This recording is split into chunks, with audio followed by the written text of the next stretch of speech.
There is a particular kind of loneliness that no one talks about. Not the loneliness of being physically alone, not the loneliness of having no one to call. This is something quieter, something more confusing.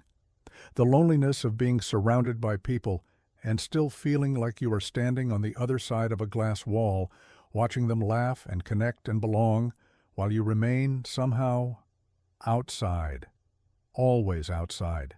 And the strangest part is this: you are not socially broken. You can hold a conversation. You can make people laugh. You can perform the rituals of connection, the small talk, the pleasantries, the shared complaints about the weather or the week. But when you leave, something feels hollow. Like you went through all the motions and came away with nothing. Like you were there, but not really there. Like you smiled and nodded and said the right things, but some deeper part of you was sitting in the corner of the room, completely alone, wondering if anyone in this space actually sees you. This is not shyness. This is not social anxiety, though it can look like both from the outside. This is something Carl Jung spent decades trying to understand, and what he found was not a diagnosis. It was not a disorder to be corrected or a wound to be healed. What he found was a pattern, a specific psychological structure that appears again and again in people of unusual depth, unusual sensitivity, and unusual intelligence. And his conclusion was both validating and devastating in equal measure. He concluded that this kind of loneliness is not an accident. It is not a failure. It is, in fact, the almost inevitable consequence of a mind that has developed beyond the psychological mean of its environment. Let that sit with you for a moment. Not a failure, a consequence. And understanding why, truly understanding the mechanism Jung identified, changes everything. Not just how you see your past, but how you carry yourself going forward. How you stop waiting for a belonging that was never going to come from the places you were looking. And how you begin, maybe for the first time, to build a life that actually fits the person you genuinely are. The room is a house party. It is somewhere in the middle of an ordinary life. A Friday night, warm light, the sound of conversation layered over music, people clustered in groups, drinks in hand, laughing at things that are almost funny. And in the corner, nursing a glass of something, stands a person who was invited, who came willingly, who wanted this to work. Call him Daniel. Daniel is not unpopular. He has people who like him. He gets the jokes. He participates when someone pulls him into a conversation. But somewhere around the 90-minute mark, something starts to happen, a kind of interior withdrawal, a slow, quiet retreat behind his own eyes while his face continues to do what faces do at parties. He starts watching instead of participating. He starts noticing things. The way that couple in the kitchen is not actually listening to each other, just waiting for turns to speak. The way that group by the window is performing enthusiasm for a story no one finds particularly interesting. The way the laughter comes a half-second too fast, trained and reflexive, social glue rather than genuine response. And Daniel feels something he has felt 100 times before and never quite been able to name, a kind of ache. Not judgment. He does not think he is better than these people, just distance. An unbridgeable sense that he is wired differently, that what he needs from connection and what is available here are two completely different things, and that trying to close that gap will only exhaust him. He leaves early. He always leaves early. And on the drive home, the familiar question rises again. What is wrong with me? Jung would say, nothing. Nothing is wrong with you, but something is different about you. And that difference has a name, a structure, and a cost. Carl Jung developed one of the most sophisticated maps of the human psyche ever constructed. Unlike Freud, who was primarily interested in dysfunction and pathology, Jung was interested in the full architecture of what it means to be a human being, the parts of us that are universal, the parts that are individual, and the strange, often painful territory where those two things meet. Central to Jung's framework was the concept of psychological type, the idea that human beings do not all process the world the same way. He identified different orientations, different dominant functions, different ways that consciousness organizes experience. But beyond type, Jung developed something even more significant for our purposes, the concept of individuation. Individuation is the lifelong process by which a person becomes, in Jung's words, that which one truly is. It is the gradual differentiation of the self from the collective, the slow and often painful emergence of genuine individuality out of the undifferentiated mass of social conditioning, inherited beliefs, and collective expectations. It is not rebellion for its own sake. It is not eccentricity performed for effect. It is something far more serious, the organic unfolding of a psyche that has reached a developmental threshold where it can no longer remain fully contained within the roles, values, and meanings that the surrounding culture has assigned to it. And here is what Jung observed about the people who enter this process, or who are constitutionally inclined toward it from early life. They experience what he described as a fundamental tension between the individual and the collective. Not a social tension exactly, not the kind you can resolve with better communication or more therapy. A deep structural tension. Because the collective, by its very nature, operates on the average, it organizes around the mean, the shared assumptions, the common language of meaning, the agreements about what matters and what doesn't. And a person whose interior life has moved significantly beyond that mean will find, inevitably, that the ordinary social world fits them the way an old coat fits. It covers them, but it doesn't really fit. And they wear it anyway because what else do you do? And people see the coat, and they assume it fits, and no one ever looks closely enough to see that the person inside is somewhere else entirely. Friedrich Nietzsche, who was grappling with some of the same territory from a philosophical angle several decades before Jung, wrote about what he called the pathos of distance, the inevitable gulf that opens between a mind that has developed unusual depth and the social world around it. He was not celebrating this, he was describing it with clinical precision.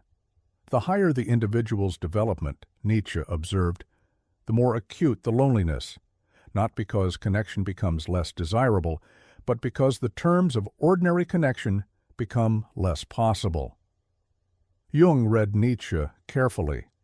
He lectured on Nietzsche's Zarathustra extensively, spending years in seminar working through what Nietzsche had identified psychologically beneath the philosophical language. And what Jung extracted from Nietzsche was something important. This loneliness is not incidental. It is structural. It comes with the territory of a certain kind of psychological development. And trying to solve it by becoming less developed, by suppressing the depth, by performing shallowness, by forcing yourself to care about things you don't care about, does not end the loneliness, it compounds it. Because now you are not only estranged from the world, you are estranged from yourself. And self-estrangement, Jung believed, was the deepest and most damaging form of loneliness there is. But let's go deeper. Because Jung's explanation for why this happens, why intelligence and depth specifically produce this kind of social disconnection, is more precise and more disturbing than most people realize. Jung identified what he called the problem of the psychological mean. Every social group, every culture, every community operates around an implicit center of gravity, a set of shared values, shared concerns, shared levels of complexity in how life is processed and discussed. This mean is not fixed across all groups, but within any given environment, a workplace, a family, a friend group, a city. There is always an operative average, and social belonging, at its most fundamental level, is a function of proximity to that average. This is not a moral judgment. The mean is not stupid. It is not shallow in any contemptible sense. It is simply the natural aggregation point of a community's collective psychological development, the level at which most members of the group are operating, and therefore the level at which the social language of the group is calibrated. When a person's interior complexity, their range of concern, their depth of processing, the questions they are genuinely animated by, diverges significantly from that mean, something quiet but consequential begins to happen. The social world begins to feel like it is calibrated for someone else, not hostile, not cruel, just not quite for you. Like a radio station that everyone else can hear perfectly, and you're getting mostly static with occasional bursts of signal. And this creates a specific behavioral pattern that Jung noted in many of the analysts he worked with who displayed this profile. They become fluent in social performance without genuine social nourishment. They learn to speak the language of the mean, to talk about the things people talk about, to respond in the expected registers, to function smoothly in social contexts, while privately remaining untouched by these interactions. They are, in psychological terms, present but not nourished. They leave conversations technically having participated, but experientially having eaten nothing. Over time, this creates a kind of cumulative starvation, not dramatic, not a crisis moment, just a slow, grinding sense that something essential is missing, that the world around them is full of people who are somehow fed by interactions that leave them empty, and that there must be something fundamentally broken about their ability to connect. There is nothing broken. The calibration is just different. Let's talk about what intelligence actually means in this context, because the word carries baggage that can mislead. When Jung wrote about the kind of person who experiences this specific variety of loneliness, he was not primarily talking about IQ. He was not talking about academic achievement or professional success or any of the external markers that the culture uses to measure cognitive ability.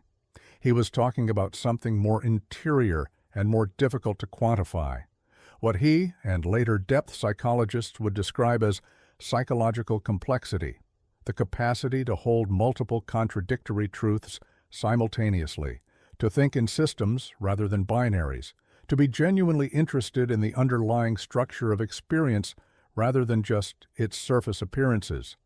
This kind of intelligence is not always recognized by the people who possess it because it doesn't necessarily produce conventional markers of brilliance. A person can be highly psychologically complex and genuinely struggle in formal academic settings.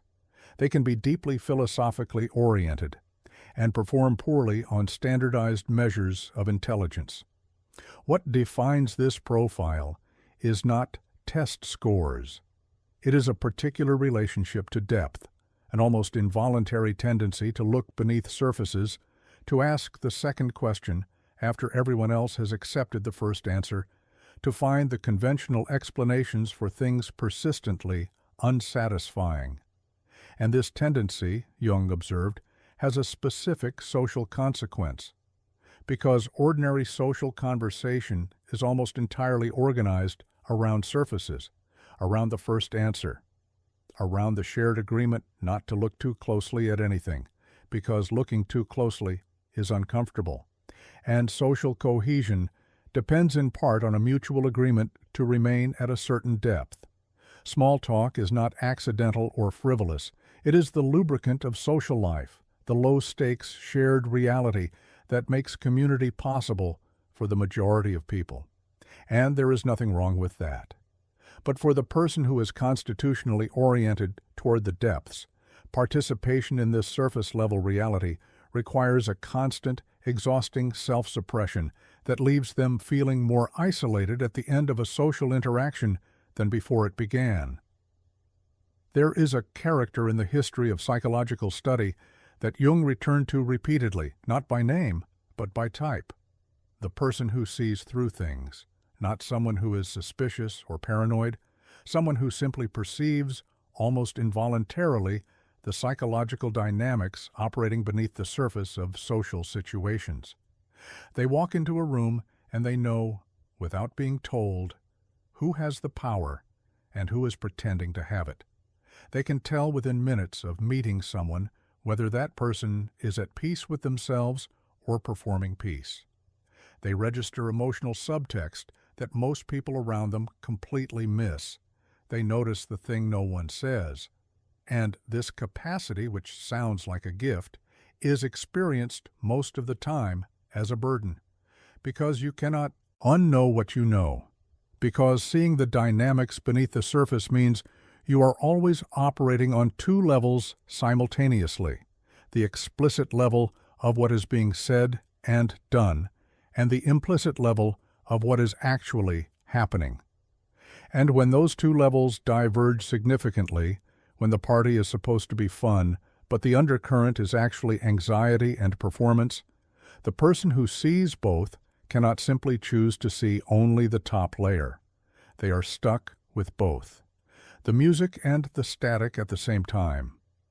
Jung called this kind of perception a feature of the introverted intuitive type, one of the 8 psychological types he identified in his typology work. The introverted intuitive, he wrote, is oriented not toward the outer world of objects and events, but toward the inner world of patterns, archetypes, and structural dynamics. They perceive the invisible. They see the shape of things rather than the things themselves. And because the shape of things is not what most people are discussing, ever, they find themselves perpetually in the position of holding a perception that has no social home. What do you do with a perception that has no social home? Most of the time, you carry it alone. You notice what you notice, and you say nothing because you have learned through experience that saying what you notice does not go well, that it makes people uncomfortable, that it violates the social contract of surface-level agreement, and so you carry it silently, and the silence accumulates, and the weight of all the unspoken things becomes its own kind of solitude. There is something important that needs to be said here, because this is the place where self-flattery can sneak in and corrupt the entire framework. Jung was not saying that people who feel isolated are automatically more evolved. He was not constructing a flattering narrative in which loneliness equals depth. This is a critical distinction because the human mind is very capable of converting a painful experience into a badge of superiority, of taking the ache of not belonging and quietly reclassifying it as evidence of being too good for the room. That is not what Jung was describing. And that particular move, the defensive conversion of loneliness into elitism, is itself, Jung would say, a shadow dynamic, a way of avoiding the real psychological work that the loneliness is pointing toward. The loneliness he described is not proof of superiority. It is the symptom of a developmental threshold that has not yet been fully integrated. It is the growing edge of individuation, painful precisely because the old mode of belonging no longer fits, and the new mode of connection has not yet been found or built. The person in this state is not above the crowd. They are in transition. They are between two worlds, and that in-between space is genuinely hard and deserves to be called genuinely hard without being romanticized into something it is not. What makes this loneliness meaningful is not its existence, it is what you do with it. Whether you use it as an excuse to withdraw entirely from human connection, or whether you use it as information, as a precise diagnostic signal, pointing you toward the specific kind of connection that will actually nourish you, and away from the kind of social performance that has been slowly starving you. Let's bring in a figure from history who lived this particular experience with unusual visibility. Albert Einstein, whatever his technical genius, was by all biographical accounts a person of the exact psychological profile Jung was describing. Someone who experienced profound social disconnection alongside profound interior richness, and who spent his life navigating the gap between them. His first marriage was a slow disaster of two people who could not reach each other across a widening psychological distance. His relationships with colleagues were frequently marked by mutual admiration and fundamental solitude. He was celebrated, surrounded, constantly attended to, and by most accounts, fundamentally alone in the way that mattered. Einstein himself was explicit about this. He wrote about his love of solitude not as a pose or a preference, but as a necessity, as the only environment in which he could actually be himself, because the social environment required a constant self-compression that made genuine thought impossible. He described human society as something he observed with interest and affection, but from which he remained constitutionally separate, not by choice but by structure. Jung would have recognized this immediately, not as genius being punished by a world too small to understand it. That is the flattering version, and it misses the point. But as the lived experience of a psyche whose center of gravity had moved to a place where the ordinary terms of social belonging no longer applied, and where new terms had to be discovered through solitude, through creative work, through the rare and precious connections with the few people whose interior landscapes overlapped meaningfully with his own. Those rare connections, Jung would say, are not replacements for ordinary social belonging. They are a different category of thing entirely, and learning to recognize them, to seek them, and to value them over the exhausting performance of conventional sociality, that is a significant part of the work. Ask yourself this question honestly. When was the last time you left a conversation feeling genuinely nourished? Not entertained, not distracted, not socially successful, but nourished, full. Like something real had been exchanged. For most people in this profile, the honest answer is rarely. And often it was with one specific person or in one specific context. A late-night conversation that went somewhere unexpected, a chance encounter with a stranger on a train, a quiet afternoon with a friend who was also willing to go somewhere real, not the party, not the group chat, not the professional networking event or the family dinner where everyone performs their version of fine. This is not a character flaw, it is a specification. Your need for connection is not less than other people's. It may in fact be more acute. What differs is the specification of what connection actually means to you. And when the specification is high, the number of available sources that meet it is lower. This is simply mathematics. It has nothing to do with your worth.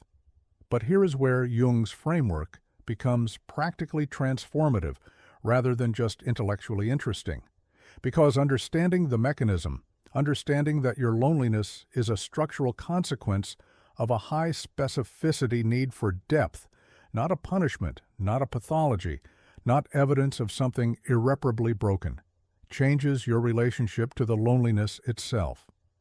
And changing your relationship to it is the first step toward changing how you live with it. Jung wrote extensively about what he called the persona, the social mask, the constructed face that every person presents to the world in order to function within the collective. The persona is not inherently dishonest. It is, Jung said, a necessary part of social life. A functional interface between the individual and the collective, a set of managed presentations that allow life in community to proceed smoothly. But there is a particular failure mode of the persona that Jung identified as especially dangerous for the kind of person we are describing. He called it persona inflation, the state in which a person becomes so thoroughly identified with their social mask that they begin to lose contact with who they actually are beneath it. When the performance of normality, of sociality, of belonging to the collective is sustained long enough and completely enough, something begins to atrophy. The authentic interior voice grows faint. The genuine preferences, genuine responses, genuine reactions, all the raw material of a real self, begin to feel strange, illegitimate, dangerous. For highly intelligent, highly sensitive people who have spent years suppressing their actual perceptions in order to participate in social environments calibrated for someone else, persona inflation is an occupational hazard. Because the suppression that begins as a practical accommodation, I'll just not say that, I'll just pretend to find this interesting, I'll just perform the expected response, can, over time, harden into a kind of forgetting. You forget what you actually think. You forget what actually interests you. You lose the thread back to yourself, and you end up living a life that is socially successful and personally hollow. And then the loneliness becomes double. Not just the loneliness of not being seen by others, but the loneliness of not being seen by yourself. The Stoic philosophers, Epictetus, Marcus Aurelius, Seneca, were grappling with adjacent territory from a different angle. Their central preoccupation was the question of how to maintain interior integrity in a world that constantly demands compromise, performance, and conformity. And their answer, distilled to its essence, was something Jung would have recognized: the radical prioritization of the inner life. Marcus Aurelius, writing in the private solitude of his journal, not for publication, not for an audience, but for himself alone, returned again and again to a single theme, that what happens inside you matters infinitely more than what happens around you, that the quality of your own mind is the only thing truly under your governance, that approval, belonging, being liked and understood and accepted, these are external goods, and external goods are not under your control, and therefore attaching your sense of well-being to them is a form of self-betrayal. This is not cold detachment. It is not the performance of not caring. It is something subtler and more difficult, the cultivation of a genuine rootedness in your own interior that makes you less dependent on the social world for the thing it was never reliably going to give you anyway. Jung would frame it differently, but arrive at the same place. The person who has done the work of individuation, who has genuinely developed their interior life, who has faced their shadow, integrated their contradictions, and built a relationship with their own depth, is not immune to loneliness, but they are no longer devastated by it. Because their sense of identity, their experience of being real and valid and present in the world, is no longer entirely dependent on being recognized by others.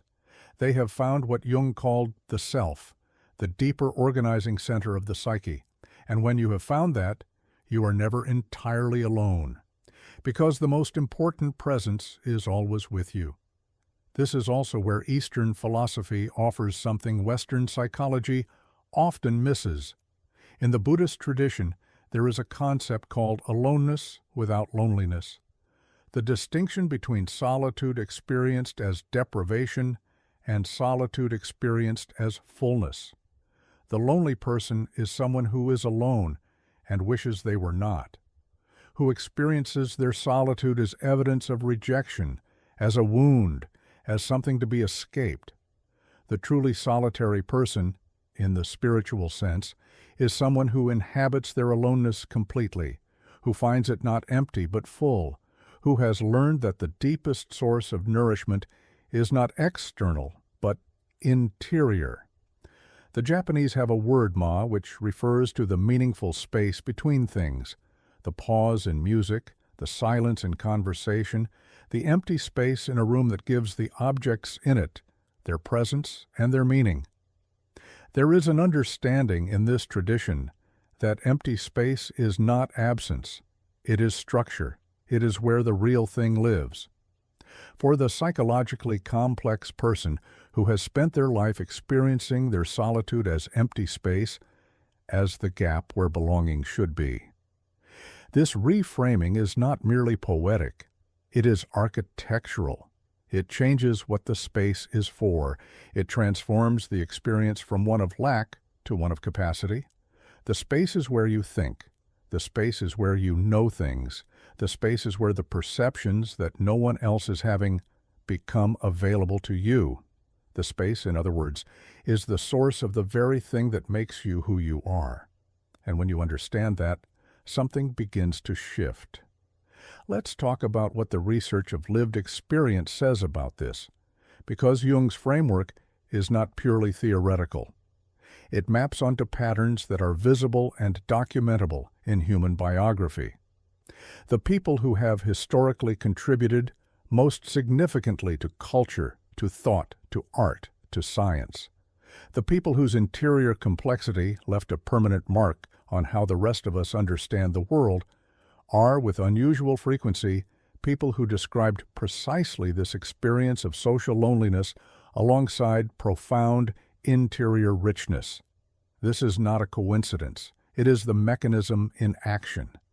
Because depth requires solitude, not permanent solitude, not pathological isolation, but the kind of sustained, quiet, uninterrupted relationship with your own interior that is extremely difficult to maintain in constant social engagement.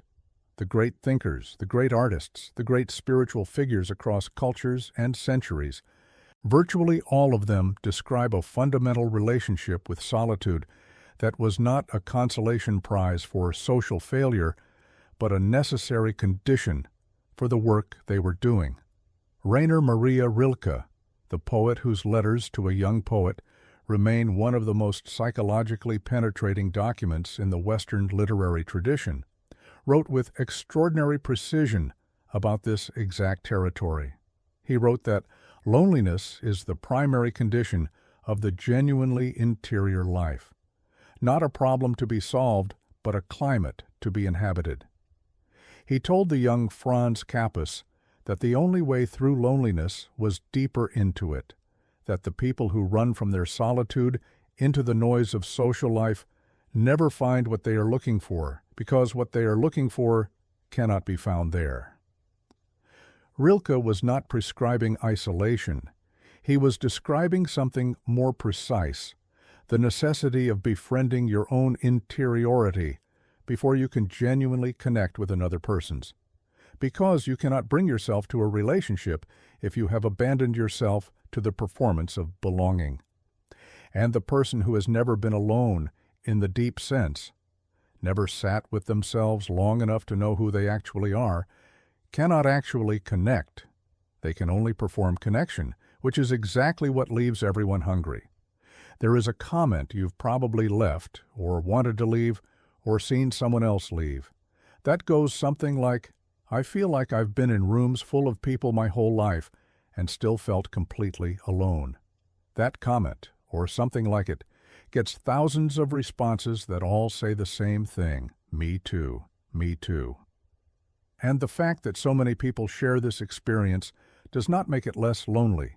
Shared loneliness is still loneliness. But it does mean something important. It means this is not a private malfunction.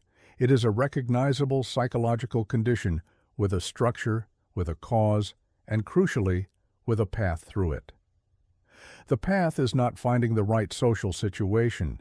It is not optimizing your networking or improving your small talk or finding the group that finally gets you, though that last one is closer.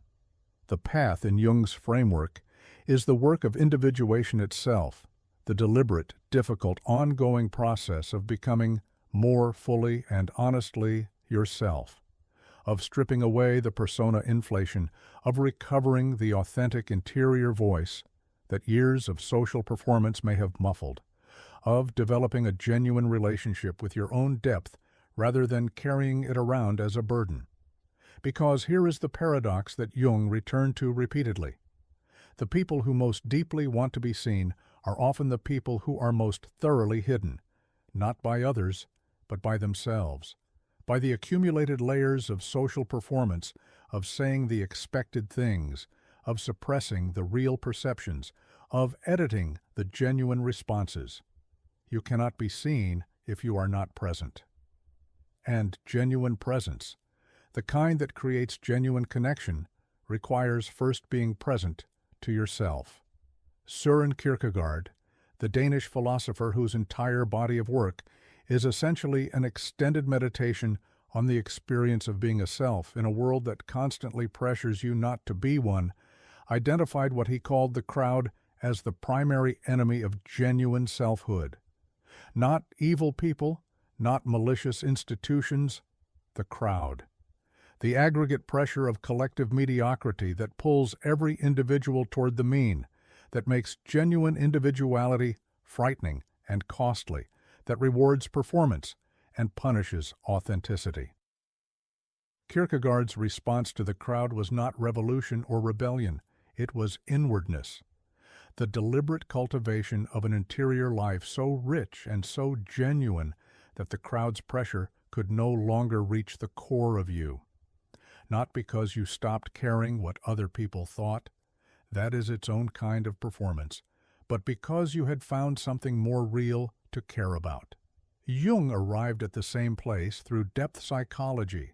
The individuation process he described is, at its core, the development of sufficient interior substance that you are no longer entirely dependent on the collective for your sense of reality, your sense of worth, your sense of being real. Not independence from others.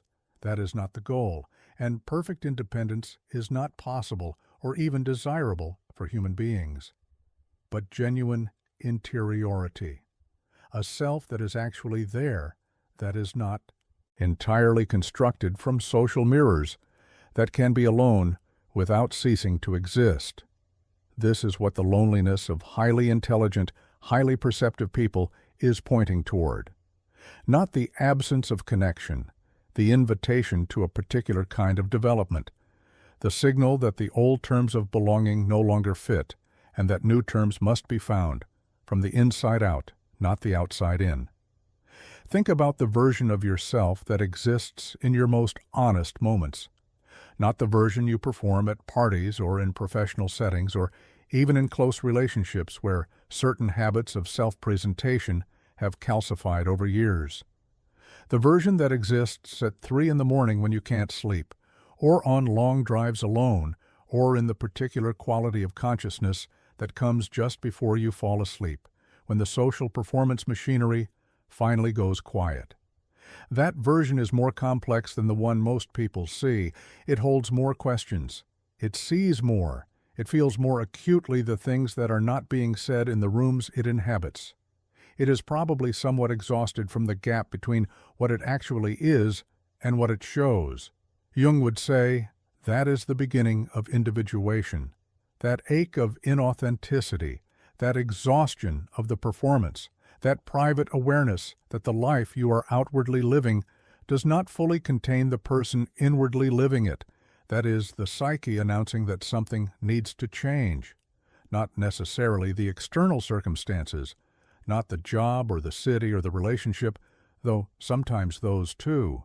The internal orientation, the relationship to your own depth, the willingness, finally, to stop waiting to be understood by people who do not speak the language you actually think in, and to start instead doing the work of learning to speak it more clearly, to yourself first, then to the rare others who share it. Sarah had spent 32 years being described as too much, too sensitive, too intense, too serious, too in her head. She had learned to translate this feedback as information about herself, as confirmation that something about her native frequency was miscalibrated, that she needed to modulate herself downward in order to be acceptable in social space. She had become very good at the modulation. She could walk into any room and find the level that was required and meet it, and people liked her, and she left feeling faintly erased. She started therapy in her early 30s, not because she was in crisis, but because she had a persistent low-level sense that she was living someone else's life from the inside, that the person who showed up in her relationships and her work and her social life was a very convincing approximation of her, not actually her. Her therapist, working in a Jungian framework, did not tell her to become more extroverted, more accessible, more socially calibrated. She asked a different question. What do you think about when no one is watching? And then, when is the last time you said what you actually thought to another person? The answers to those questions took months to excavate because the suppression had gone very deep. The voice that thought the real things had been quieted so thoroughly for so long that Sarah had half forgotten it existed. The process of recovery, of returning to herself, was not dramatic. It was quiet. It was a long series of small moments of honesty, first in the therapy room and eventually in her actual life, where she stopped preemptively editing her perceptions and simply said what she saw. Some people could not handle it. Some relationships fell away, and some, the ones that turned out to matter, grew in ways she had not thought possible.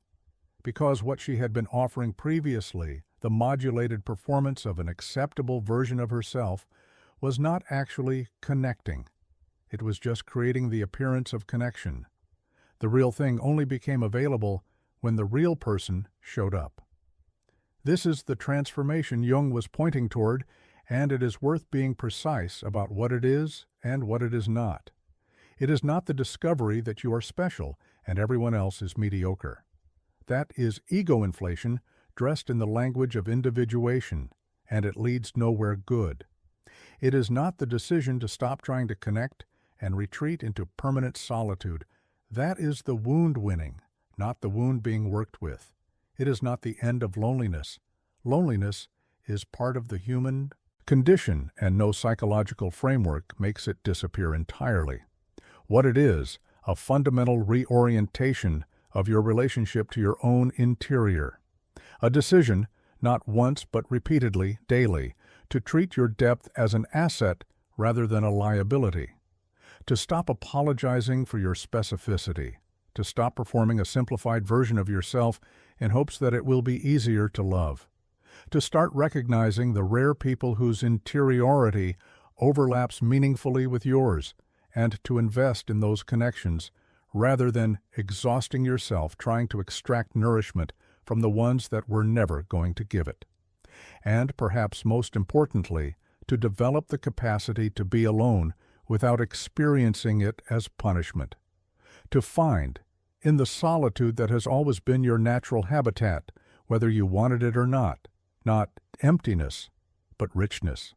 Not the absence of others, but the presence of yourself. Jung's later work, particularly his writings on individuation and the self, returns again and again to a paradox that sounds strange the first time you encounter it, but becomes clearer over time. He said that the fully individuated person, the person who has genuinely done this work, becomes, in a particular sense, both more alone and less lonely than they have ever been. More alone because the individuation process involves a genuine differentiation from the collective, a genuine departure from the comfortable shared reality of average social life. The gap between who you are and who the crowd is does not close, it widens. Because development is not convergence, it is divergence. But less lonely because the interiority that develops in that solitude, the genuine relationship with your own depth, the authentic self that emerges when the persona layers are stripped away, creates a quality of presence that is the actual foundation of genuine connection. When you have that, you no longer need every person in every room to understand you. You no longer need the party to work, the family dinner to nourish you, the social performance to feel like enough. Because you have found the source that is actually in you, always in you. And it turns out that is sufficient, not in a cold or isolated way, but in the way of a person who is genuinely at home in themselves and can therefore be genuinely present with others. This is the arrival point. Not the absence of loneliness, but the transformation of loneliness from a wound into a teacher, from a sign of something broken into a signal of something developing. From the painful gap between where you are and where the crowd is, into the space where the work of becoming yourself actually happens.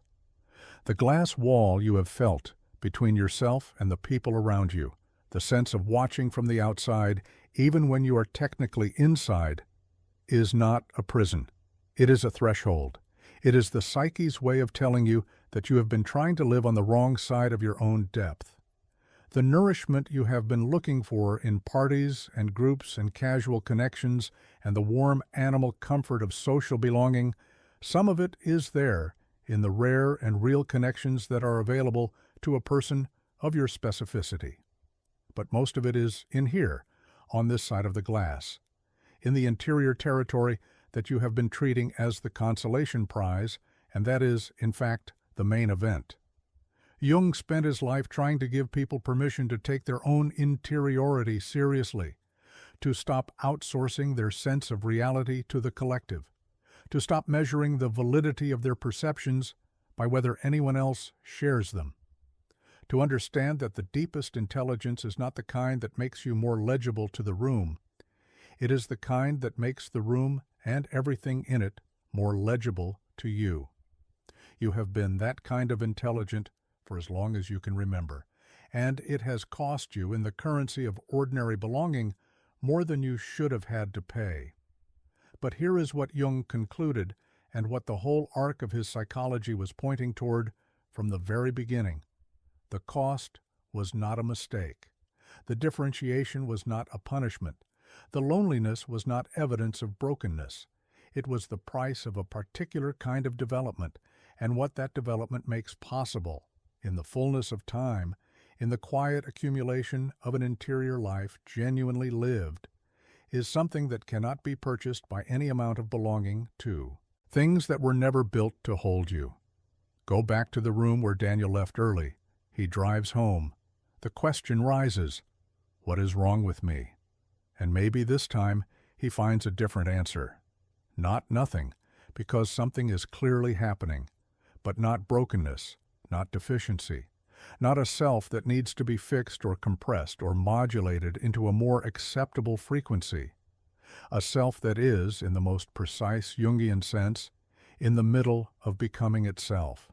And that process, disorienting, costly, lonely, as it often is one of the most serious and most worthwhile things a human being can undertake.